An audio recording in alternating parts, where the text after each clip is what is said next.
اهلا بيكم في مطبخ ليليان. النهارده هنعمل مع بعض سمك مشوي في الفرن بتتبيله. كل اللي هيدوق السمك هيسألكوا عملتوه ازاي. السمك بيطلع خفيف وطعمه حلو قوي وبتليق مع كل انواع السمك.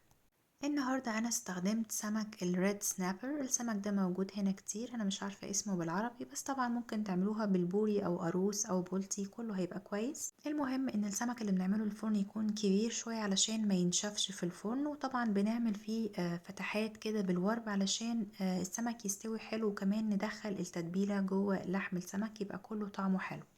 طبعا السمك نضفناه كويس ونشفناه كويس قوي بمناديل. لتتبيلة السمك هنحتاج كمية من الثوم، كزبرة خضراء وشبت، فلفل أخضر وفلفل سبايسي وربع بصلاية بس. هنحتاج كمان معلقتين كبار من المستردة ومعلقة كبيرة من هريسة الفلفل الأحمر، معلقتين من الصويا صوص ومعلقتين من الخل، حوالي ربع كوباية من عصير الليمون. والتوابل هنحتاج ملح وفلفل أسود، كمون وكزبرة ناشفة وبابريكا وكركم وشوية من الشطة.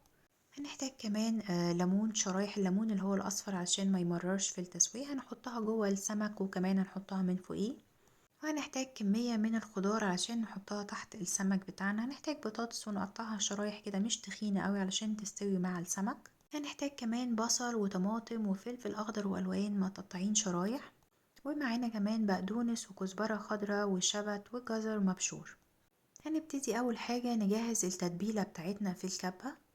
انا كنت مكترة كمية التتبيلة بتاعت السمك لاني كنت عاملة كذا صنف من السمك، طبعا ظبطوا الكمية حسب كمية السمك اللي عندكم. هنفرم كل الخضار وكل مكونات التتبيلة بتاعتنا في الكبة لغاية ما تبقى ناعمة جدا على قد ما نقدر. علشان التتبيلة كانت كمية كبيرة، فانا في الاول طحنت الخضار الاول وبعد كده حطيت الصوصات والتوابل.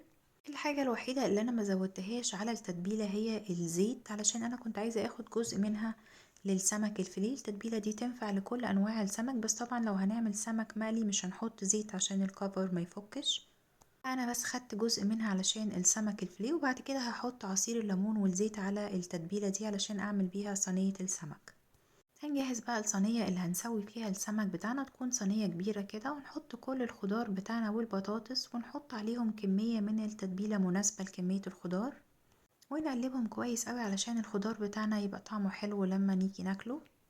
بعد كده نبتدي بقى نتبل السمك بتاعنا كويس قوي من جوه ومن بره وفي الفتحات اللي احنا عاملينها في الجنب. والمفروض ان احنا نتبل السمك على الاقل نص ساعة او ساعة، طبعا حسب حجم السمك بتاعنا. وبعد ما السمك بتاعنا ياخد وقته ان هو يتبل، هنبتدي نحشيه بكمية من الخضار اللي احنا اوريدي عملناه، طبعا من غير البطاطس، شوية خضار كده من جوه السمك بيخلي طعمه حلو. وبعد كده هنحط السمك بتاعنا فوق الخضار علشان يجهزه ان هو يستوي. في الوقت ده نكون سخنا الفرن اوريدي على درجة حرارة 220 او 450 فahrenheit. رشينا رشة من الملح والفلفل وحطينا شرايح الليمون جوه السمك ومن فوقيه، ودخلناه الفرن قعد حوالي ساعة الا ربع علشان يستوي، طبعا على حسب كمية وحجم السمك بتاعكم.